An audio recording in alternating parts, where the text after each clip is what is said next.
एक एक करके हमारे संस्थाओं को वो खराब कर रहे हैं। जब हम आज सब मिलकर के एक साथ खड़े हुए हैं तो इस मैदान से ये ऐलान होने जा रहा है कि हुक्मरान जो दिल्ली में बैठे हैं वो अब ज्यादा दिन रुकने वाले नहीं हैं। कि लोकतंत्र खतरे में है, देश का लोकतंत्र खतरे में है। इनको ये लगता है कि ऐसे हम चला लेंगे, डंडे से चला लेंगे। ये देश किसी के बाप की जागीर नहीं है। मुझे बताइए, जीएसटी से, नोटबंदी से किस गरीब व्यक्ति को फायदा हुआ? किस छोटे दुकानदार को फायदा हुआ? किस किसान को फायदा हुआ? किस बेरोजगार युवा को फायदा हुआ? किसी को नहीं। 40 साल से सबसे ज्यादा बेरोजगारी हिंदुस्तान में आज है।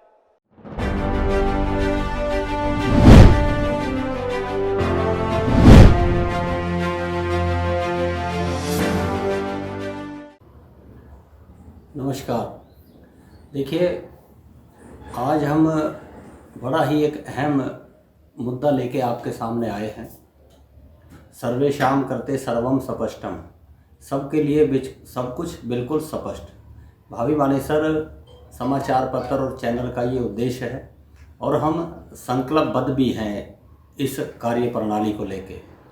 दूसरा, आज हम बात करने जा रहे हैं कि जिस तरह की महारैली का आयोजन महरौली में किया गया, वहाँ राहुल गांधी, प्रियंका गांधी, मल्लिकार्जुन खड़गे, अखिलेश यादव, उद्धव ठाकरे आदि ने जो भाषण दिए हैं, उन भाषणों को भले ही कोई समाचार पत्र लिखे या ना लिखे, लेकिन इन भाषणों की सच्चाई को एक दिन मानना पड़ेगा। क्योंकि देशभक्ति की जगह जो है, अगर इन भाषणों में कहीं ना कहीं सत्यता है तो देश को खोखला करने की जो तैयारी चल रही है वो ज़्यादा दिन टिकने वाली नहीं है, वो टिकेगी भी नहीं। दूसरा, देशभक्ति का जो चोला ओढ़ने वाले आज के जो नेता हैं, वो कहीं ना कहीं केवल और केवल अपनी सत्ता, अपनी कुर्सी को बचाने के लिए ही जितने भी संघर्ष हैं वो कर रहे हैं। अब यह यूं कहें कि देशभक्ति कर कौन रहा है, अब सिर्फ देखना ये बाकी है कि आज की जो तानाशाही चल रही है उसमें जो कुछ लोग, जो कुछ जनता है, वो अर्दलीपने को कब तक छोड़ती है या कब तक बर्दाश्त करती है, या तीसरा कब तक सहन करने की क्षमता रखती है।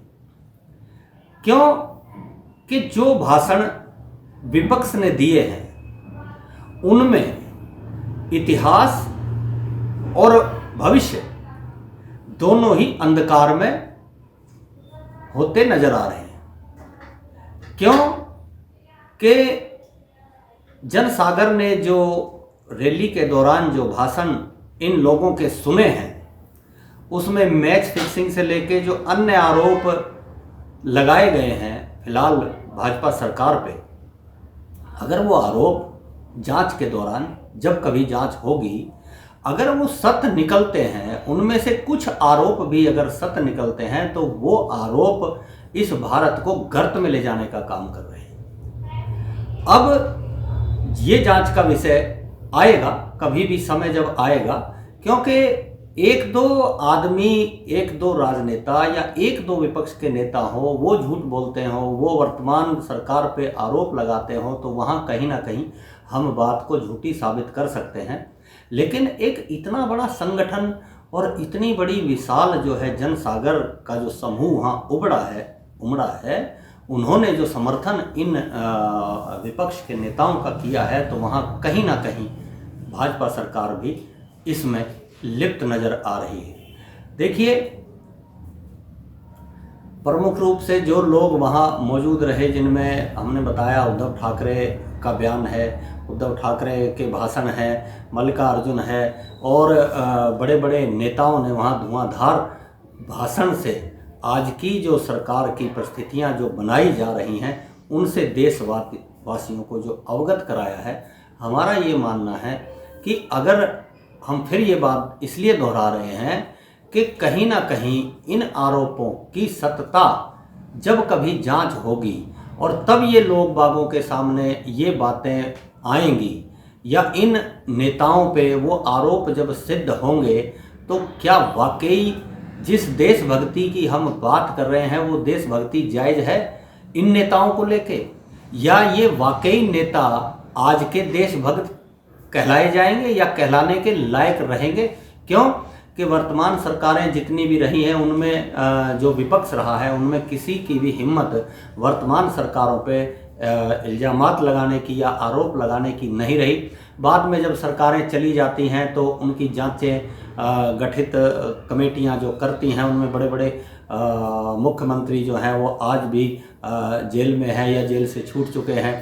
तो यानी आज जो वर्तमान सरकार फिलहाल जो चल रही है और जिस तरह के आरोप विपक्ष ने लगाए हैं और बड़ी बड़ी जो इन चीज़ों को लेके देशवासियों को जो अवगत कराया है, अगर इनमें सत्यता निकलती है तो क्या वाकई भारत वही सोने की चिड़िया है जो उस समय था? उन वाकई ही देशवासी जो उस समय के देशभक्त थे, क्या आज ये देशभक्त उन्हीं देशभक्तों के पद चिन्हों पर चल रहे हैं? नमस्कार।